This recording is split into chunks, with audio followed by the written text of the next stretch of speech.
buenos días con el representante del Ministerio Público, el abogado defensor y todos aquellos que se encuentran conectados por el sistema de Google Meet viendo esta transmisión.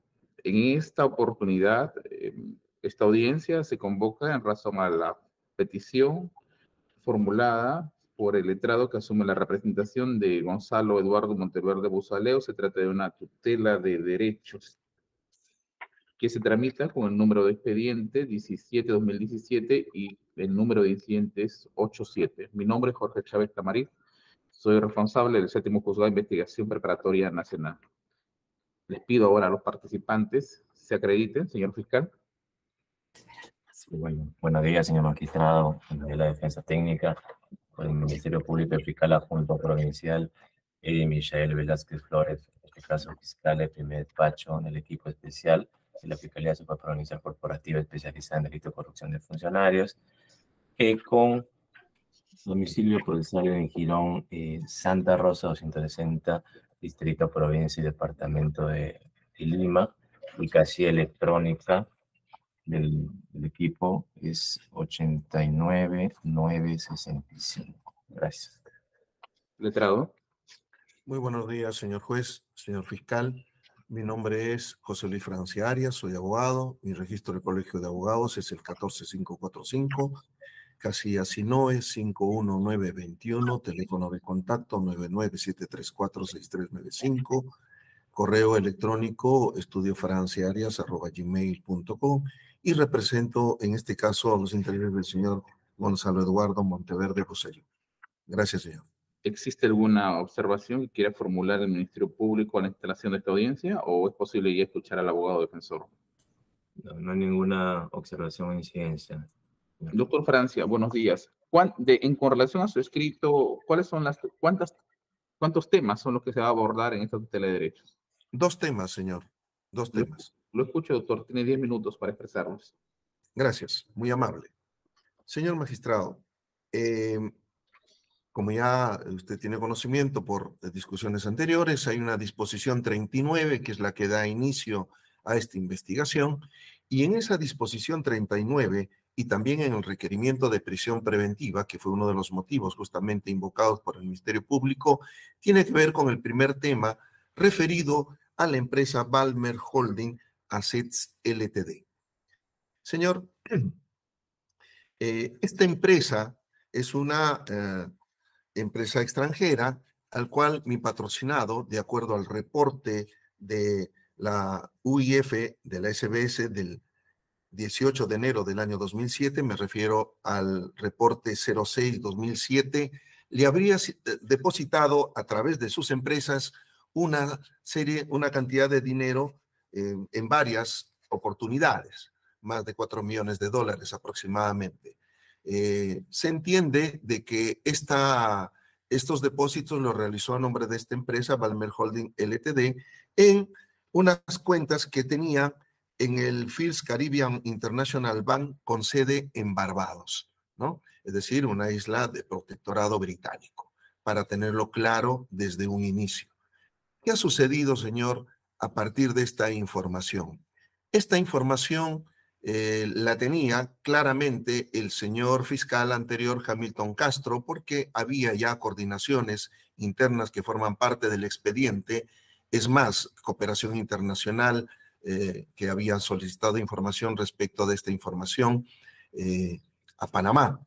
Lo cierto del caso, señor, es que la Fiscalía, cuando dicta la disposición 39 y con ello también el requerimiento de prisión preventiva, introduce información falsa de manera dolosa. Por esa razón, y esto es un tema accesorio pero muy importante, se le denunció por prevaricato al señor Domingo Pérez, una información falsa porque anexa a la prisión preventiva una minuta que hemos anexado aquí de una empresa panameña que se llama Valmer Holding Assets S.A., Sociedad Anónima. Muy bien. Este hecho de cambiar esa minuta y cambiar el sentido de la empresa, la denominación, no solamente eso, fue un comportamiento doloso, como lo decíamos, porque inicialmente ya se había verificado de que esta empresa Valmer Holding S.A., que era panameña, vinculado al tema de los Panama Papers, no tenía absolutamente nada que ver con la empresa LTD, que es la registrada justamente por SBS. Y la razón es bien sencilla. Todos nosotros abogados que hemos estudiado Derecho, claramente sabemos que hay dos sistemas muy conocidos, el anglosajón y lógicamente el romano-germánico. En estas dos, desde una perspectiva societaria, las denominaciones que se dan son totalmente distintas. S.A., lógicamente, Panamá, Perú, que nosotros estamos anclados en el sistema eurocontinental, y lógicamente desde una perspectiva societaria, las empresas se crean, y justamente las denominaciones son sociedades anónimas y otras como tenemos en nuestro país. Pero las limited y unlimited companies solamente forman parte del mundo anglosajón, y Barbados, ¿no?, que es el lugar donde se depositó ese dinero, donde forma parte esta empresa Valmer Holding Ltd, tiene que ver esencialmente con este esquema societario típico del mundo anglosajón. Muy bien, pero ¿por qué esto este hecho para nosotros es relevante? Porque lo que sostuvo la disposición 39, luego la 68, la 144 y la 147, lo que dicen ellos es que esta era una empresa offshore de Odebrecht que operaba en Panamá, cuando en realidad esta es una empresa que no es de Odebrecht, no opera en Panamá, sino en Barbados. Y con eso logran, en la sustentación de los cargos, no solamente de la disposición 39, sino en el requerimiento, logran una medida de prisión preventiva que en la actualidad afecta a mi patrocinado. Esto es importante aclararlo, señor, porque nosotros le hemos solicitado a la Fiscalía que aclare y nos han dicho en su oportunidad. Claramente nos están postergando una decisión, seguramente al momento de la acusación fiscal. Pero ¿cuál es el perjuicio que justamente nos afecta? El perjuicio que nos lleva, en este caso a mi patrocinado, es que justamente frustra las posibilidades de acceder a una reversión, a una cesación de esa prisión preventiva, porque la imputación es falsa.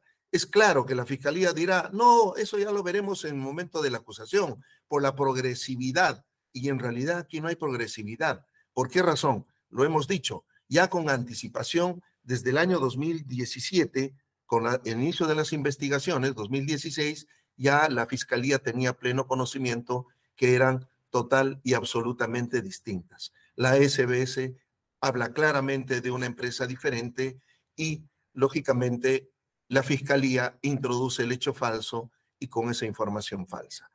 Muy bien, ¿qué otros elementos forman parte del expediente, señor, que no hemos podido anexar porque no tenemos todavía la información a la mano? La declaración del señor Olivio Rodríguez Jr., que ha declarado en octubre del año pasado, y sí nos gustaría que si usted internamente podría solicitar a la Fiscalía para que pueda revisar. Olivio Rodríguez Jr., señor, es la persona principal que manejaba no solamente las offshore de Odebrecht, sino adicionalmente manejaba las cuentas para los pagos ilegales que ya se conoce. Él ha sostenido que esta empresa, Valmer Holding, sencillamente no lo conoce, no es offshore, nunca lo ha manejado. ¿Quién más lo ha dicho? El señor Jorge Barata, el superintendente todopoderoso hombre de Odebrecht en Perú, también dijo que no conoce a Valmer Holding. Entonces, claramente, señor, aquí hay una afectación a lo que es la imputación necesaria, porque es una imputación falsa inicial que ha servido para una prisión preventiva, que ha logrado su objetivo, señor fiscal, y que a nosotros nos frustra las posibilidades de continuar el tema de la investigación preparatoria, porque es muy complicado revertir una información si es falsa, si es que no se corrige. El segundo tema, señor, es respecto también a una falsedad respecto de la empresa Isagón SAC. Aquí ocurre algo muy similar. Isagón, como entenderá, señor, son las siglas de Isabel y Gonzalos. Isagón, Isabel Carmona, Gonzalo Monteverde, socios justamente de esta empresa, Isagón. Esta empresa, señor, es fundada en nuestro país, ha sido creada, no es ninguna offshore de Odebrecht. Sin embargo, el señor fiscal, en la disposición 39, en el requerimiento de prisión preventiva, en las disposiciones 54, 62, 98, 144, ha repetido lo mismo. Es decir, que Hexagon es una offshore de Odebrecht. ¿Y cuál es el tema, señor, aquí central? El tema central es que aparentemente, y decimos así, en realidad dolosamente para nosotros, el señor fiscal toma una pregunta como respuesta de la señora Mónica Moura. ¿Y quién es Mónica Moura? Es una ciudadana brasilera que aparentemente habría recibido dinero de Caja 2 para efectos de pagos en el extranjero, en Panamá, para ayudar supuestamente a la campaña de Domingo Arias, que en el año 2014. Muy bien. ¿Cuál es el tema, señor? Entonces, lo que toma la fiscalía como cierto, en realidad es una pregunta de la fiscalía brasileña. Y eso aparece justamente de las propias declaraciones de Mónica Moura, que nosotros le hemos puesto y usted va a poder verificar. La fiscal brasileña le pregunta, ¿por qué dijo usted que la empresa Hexagon era una offshore de la empresa Odebrecht en Perú? Respuesta de Mónica Regina Cuña Moura. No, yo no dije offshore. Yo dije que era una empresa, una subsidiaria, ¿me entiende? Una empresa de Odebrecht del Perú, porque fue lo que me dijo el señor Andrés Ravelo en la época de elaboración de ese contrato. Es decir, la señora Mónica Moura nunca dijo que era offshore de Odebrecht. Dijo era una empresa subsidiaria y ya sabemos claramente que Hexagon nunca tuvo ningún contrato con Odebrecht, ninguna subcontratación en los 5 contratos que hemos discutido en tantos otros incidentes y que tiene conocimiento claro su despacho. ¿Cuál es en este caso también nuevamente la afectación justamente a la imputación, en este caso necesaria en esta etapa de investigación preparatoria? Porque el señor fiscal lo que está realizando es introducir información falsa, ¿no? Que no guarda relación justamente con los elementos de convicción. Y esto, para culminar, señor juez, el tema de las proposiciones fácticas tienen que estar vinculadas claramente, no solamente con el tema de tipicidad, sino también con los elementos de convicción. No pueden analizarse de manera fragmentada. Tiene que haber una concatenación, un hilo conductor. Entonces, cuando el fiscal dice en su prisión preventiva y en las disposiciones que la señora Mónica Moura ha dicho que es así, claramente lo que está haciendo es faltando a la verdad. Su elemento de convicción no guarda coherencia con su proposición fáctica. Y esa es precisamente la afectación. Y en este caso, tal como corresponde, le hemos pedido a la fiscalía que aclare y dijo no, se verá más tarde. Ya seguramente dirá en la acusación. Y los perjuicios ya lo hemos reiterado, señor magistrado. Por estas consideraciones, señor, en atención a los argumentos expuestos, no solamente oralmente, sino por escrito, solicitamos que su despacho dicte una resolución declarando fundado nuestro pedido. Gracias, señor. Quiero pedir 2 minutos para suspender la audiencia, solo 2 minutos y continuamos. A ver, vamos a continuar. A ver, sí. Doctor Francia, antes de darle el uso de la palabra al señor fiscal, quisiera que usted me pueda responder 2 preguntas que van en función a cada uno de los temas que ha expuesto en esta ocasión. El primero está relacionado a lo que es la empresa Balmain Holding Asset Ltd. Ya nos ha explicado usted el tratamiento que tiene, al igual que el Perú, y con relación a la denominación de sociedad anónima, frente a lo que es el derecho anglosajón. Me ha quedado claro.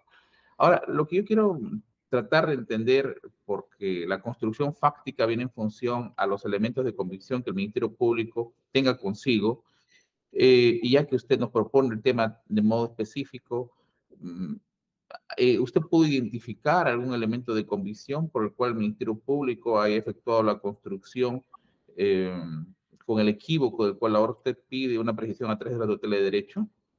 ¿O no existe elemento de convicción? No, sí existe, señor. Justamente es una minuta que ellos obtuvieron de Panamá, la República de Panamá. Pero ahí, esa minuta está en nuestro anexo 5 de nuestro escrito. Lo hemos adjuntado. Y ahí, ese es el documento que para nosotros no guarda relación con la proposición fáctica LTD, porque este es SA. Y esto sirvió no solamente para la disposición 39, sino para el requerimiento de prisión preventiva. Está bien. Está bien. Y usted, en esa fecha, desde la prisión preventiva al día de hoy, ha podido identificar el elemento de convicción que en todo caso pudiera calzar del modo más correcto en la imputación que ha construido de esa disposición que dio lugar luego a una prisión preventiva, o se sustentó para una prisión preventiva, cual corresponde a lo que es LTD. Sí, a ver, son dos declaraciones que seguramente lo vamos a discutir en un incidente próximo, señor. Pero los nombres. Sí, se los doy. La declaración de Olivio Rodríguez Jr. ¿Quién era este señor? ¿O quién es? Este señor era el que manejaba todas las empresas offshore de Odebrecht y manejaba las cuentas. A él se le preguntó si dentro de esas empresas estaba la empresa Balmer Holding. Él dijo que no. A Barata se le preguntó, que es el segundo testimonio, si conocía la empresa Balmer Holding. También dijo que no. ¿Por qué en otra incidencia o por qué en otro momento, acaso estos elementos no han podido ser adquiridos, no se le ha entregado a usted para el ejercicio de derecho de defensa? Exacto, señor. La declaración de Olivio Rodríguez Jr. se dio en octubre del año pasado. Estamos a agosto, casi a un año, y hasta ahora la Fiscalía no nos entrega la copia. Y en el caso de señor Barata, en marzo, él ha declarado, y hasta la fecha tampoco nos entrega las copias. Y ahí justamente hemos solicitado a su despacho también algunos pedidos que seguramente usted va a programar, y ahí abundaremos en detalle. Pero esos dos testimonios se dieron con posterioridad a nuestros casos justamente de los heces. Por eso es que para nosotros es complicado asumir una defensa bajo esas características. Ahora lo otro, acerca de la segunda temática basada en la declaración de Mónica de Moura, quiero entender cuáles son los efectos que traen consigo, ya que usted lo postula de ese modo, de lo expresado, porque me dice usted que se tomó la pregunta a modo de respuesta.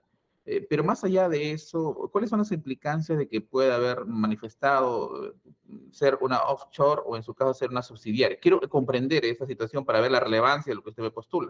Escucho, doctor Francia. A ver, Isagón es cierto que envió dinero a una empresa porque firmó un contrato en República Dominicana para efectos de la construcción de construcción inmobiliaria de carácter privado en Panamá.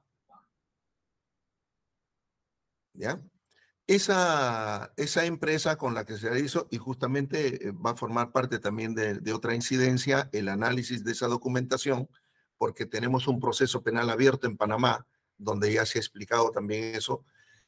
Sin embargo, Isagón sí remite ese dinero a pagar, pero el contrato no se hace con la señora Mónica Moura, eso es lo más importante, sino con una tercera persona.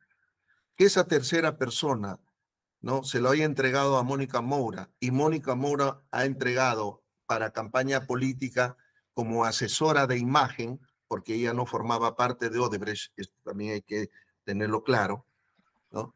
Pues no lo conocía, por lo menos el señor Barata no lo conocía, el señor Olivio Rodríguez Jr. dice que no lo conocía, no lo sabemos. Entonces el tema está muy puntual, de que el hecho de enviar ese dinero de Isagón, de su propio patrimonio, para fines de inversión en el extranjero, es total y absolutamente lícito, porque ese dinero no es de Odebrecht. Eso hay que tenerlo claro. El patrimonio es del señor Gonzalo Monteverde y de sus empresas, lógicamente. Ya. ¿Cuál es la relevancia entre lo que ha manifestado si se trata de una offshore o una subsidiaria? Quiero entender eso. Es que no es ni una ni otra. porque es una empresa privada que ha realizado actividades de carácter privado. No hay de los 5 contratos, señor, de los 5 contratos, y voy a resumirlos, el primero de IRSA Norte es con la empresa constructora Aria. El segundo contrato con IRSA Sur es con Construmac. El tercer contrato con Chacya es con Construmac y con Maquinaria Antares. Y el cuarto y quinto contrato es por Rutas Vías Nuevas de Lima, que es con la empresa Dominatrix. No entra absolutamente para nada la empresa Isagón. No ha realizado ninguna actividad. Entiendo. Entonces la diferencia, y salvo que usted me corrija en esta situación, es que como se trata de una empresa privada no vinculada con los aspectos que ha referido, entonces los activos no tendrían un punto de contaminación. Absolutamente. Está bien, en claro. Le agradezco mucho por haber absuelto esas preguntas. Me permite también tener claro la plataforma de discusión. Señor Gracias. fiscal, en claro está el tema. Lo escucho. Sí, el pedido de la defensa, que está el despacho fiscal, manifiesta Tenemos problemas con el audio. no solo... Señor fiscal, tenemos problemas con el audio. Voy a suspender por 5 minutos, en todo caso, y coordíname el especialista de audio con el fiscal para que pueda tener otro equipo. Esto se debió probar para evitar este tipo de situaciones, pero bueno, hay que ser un poco flexibles. 5 minutos suspende la audiencia y coordina internamente al especialista. Muy bien, continuamos con el desarrollo de esta sesión. Hubo un desperfecto técnico, pero ya fue solucionado. Señor fiscal, hay 2 temas a tratar y lo escucho. Sí, como mencioné, la argumentación realizada por la defensa técnica y que incluso ha sido ampliada y precisada a través de su despacho, se ciñe estrictamente al control de los elementos de convicción. Si bien es cierto, señala incluso en su escrito problemas de imputación, es decir, deficiencia de imputación, en ningún momento en esta audiencia se ha señalado, en todo caso, cuál sería el defecto en este caso de imputación realizada por parte del Ministerio Público. E incluso se hace ver, o se señala de que habrían, en este caso, dolosamente incorrecciones respecto a la valoración de los medios de prueba por parte de la Fiscalía, al punto de afirmarse que la Fiscalía habría argumentado hechos falsos, lo cual, bueno, indicado de que se ha seguido un proceso por un delito de prevaricato. En todo caso, tal como lo ha diseñado también el acuerdo plenario de 2012, donde indica de que el análisis de los medios de prueba, o mejor dicho, el elemento de convicción, su suficiencia indiciaria, eso no es objeto de una tutela. Pretender ingresar esos datos es desnaturalizar la decisión jurídica procesal penal que está regulada en nuestro Código Procesal Penal, que en estricto es el artículo 7.1, numeral 2, que es literal A, me parece.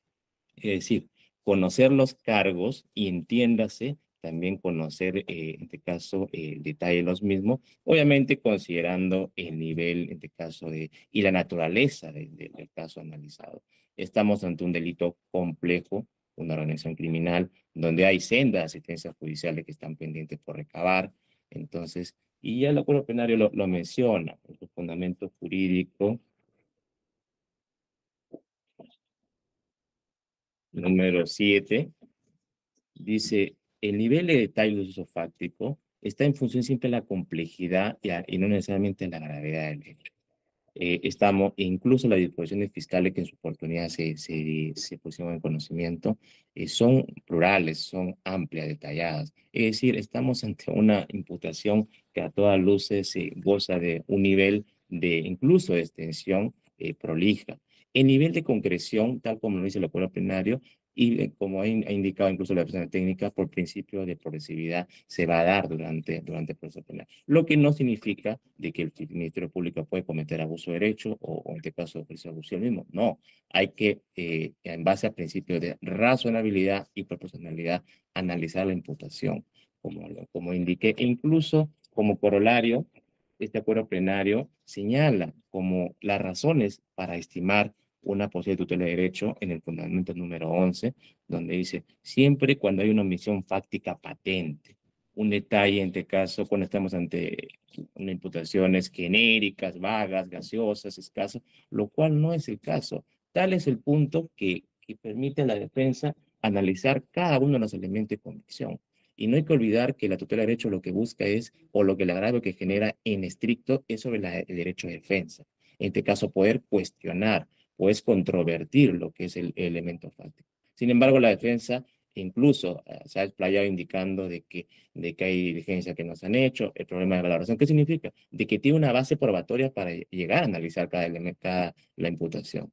Entonces, y eso respecto, y ya yendo al punto concreto respecto a Balmer Holding, el Ministerio Público en el enunciado fáctico, que es la disposición fiscal número 39 de la formalización subsiguientes, que muchas de ellas son mencionadas si no me equivoco, y creo que son mencionadas por la defensa suscrito, la disposición fiscal número 54, 62, 68 y otras.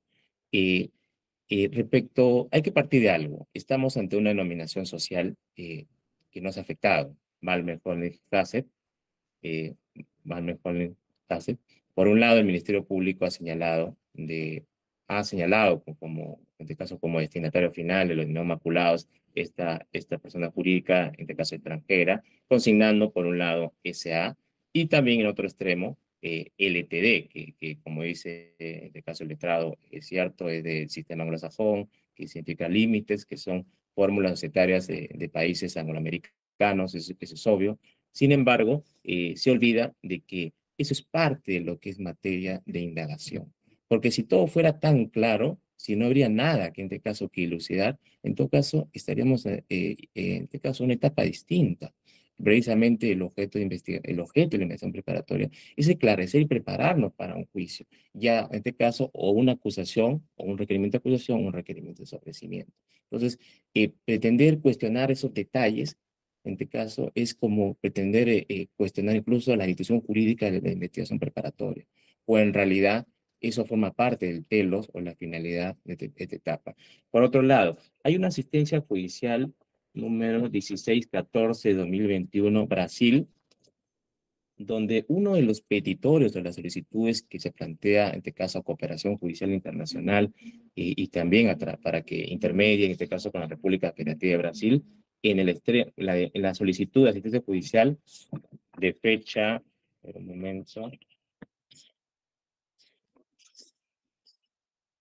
de fecha 3 de diciembre de 2021, en su literal B, numeral 1, dice que se pida, de caso, por intermedio de cooperación a la República Federativa de Brasil, toda documentación registral, societaria, administrativa y otros vinculadas a la empresa Balmer Holding Asset Limited y Balmer Holding Asset S.A.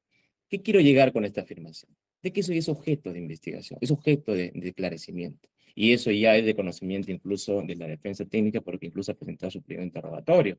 En este caso, porque no, aparte de eso hay declaraciones también del señor Alejandro Radice Ancarola, Pedro dos Santos u otros. Entonces, permíteme interrumpir un momento. ¿Es posible contar con ese elemento de convicción, sí que no es comprometedor para poder brindar la respuesta? sí, en todo caso, podría escanearlo y mandarlo por WhatsApp de repente. No, me lo hace con escrito. Me lo hace con escrito. Correcto. Ya, es muy importante. Sí. Entonces, ya, como indicaba, entonces, eso decir de que, o sea, de que es una afirmación en este caso dolosa respecto a la perfección fáctica, a criterio de este despacho, no es correcto porque forma parte del tema controvertido. Eso respecto a la Balmer Holding. También se ha mencionado de que no se facilitó las declaraciones de Oliver Rodríguez, también que no se facilitó la declaración del señor Jorge Barata, ni Ricardo Boleira. Eso es manifiestamente ajeno, en este caso, a lo que es objeto de tutela, porque prácticamente está cuestionando la labor fiscal. Entonces, y respecto y creo que eso tiene que tener su vía procedimental respectiva.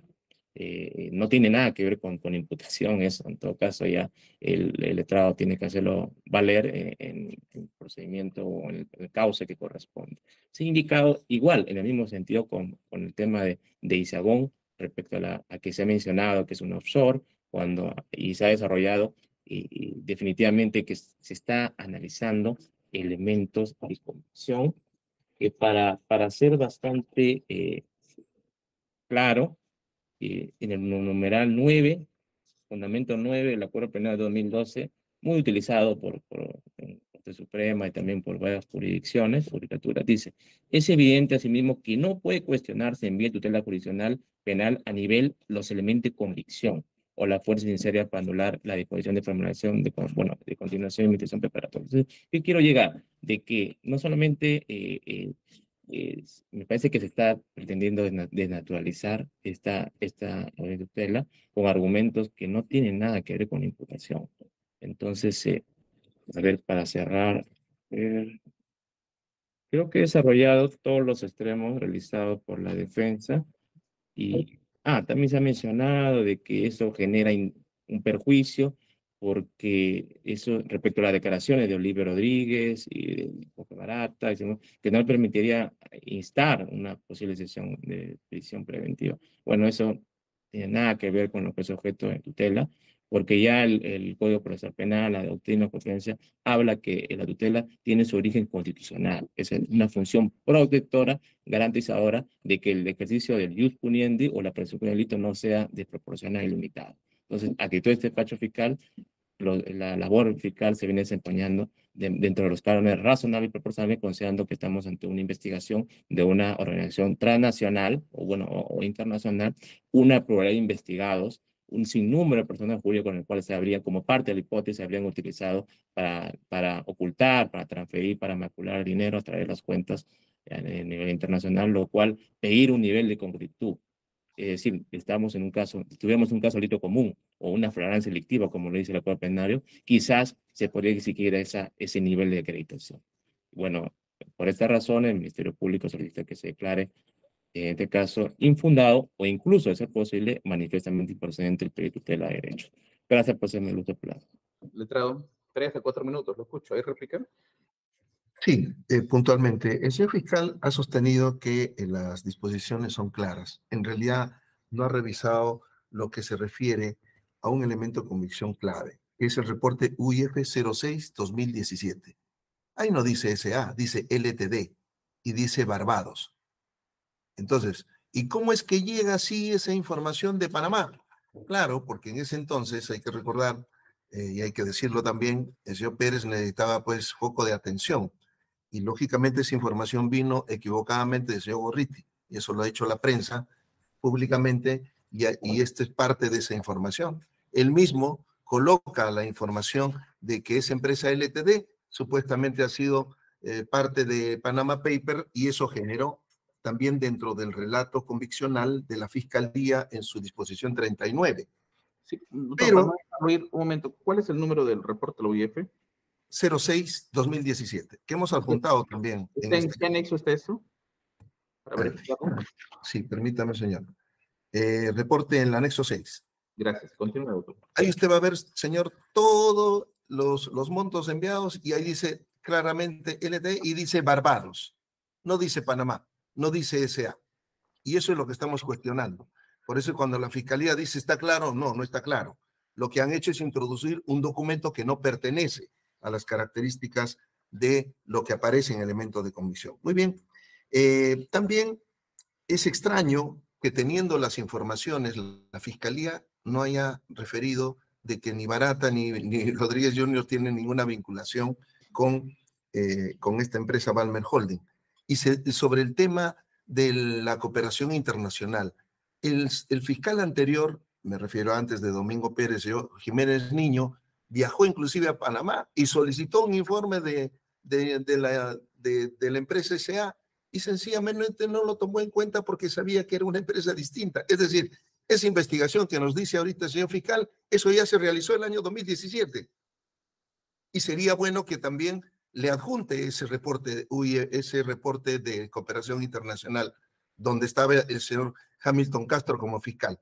O sea, están duplicando esfuerzos porque eso ya existe.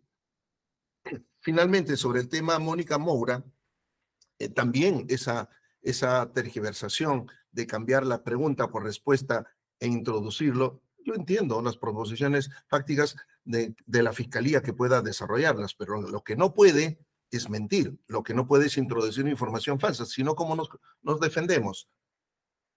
¿Cómo hace la defensa entonces para ejercer su derecho de defensa? Que es lo que dice el señor fiscal, que debemos ceñirnos a eso. Gracias, señor. Ministerio Público, ¿algo que indicar? Sí, solamente para cerrar, fin puntual, el nivel de claridad que cuestiona la defensa respecto a las disposiciones, como, bueno, para no ser repetitivo, solamente bastante concreto, eso se tiene que terminar ante la investigación y se trata, con criterio de razonabilidad y proporcionalidad, de señalar a través de la disposición respectiva. Siempre se está incidiendo en la labor fiscal irregular, incluso hablan de negligente o de doloso.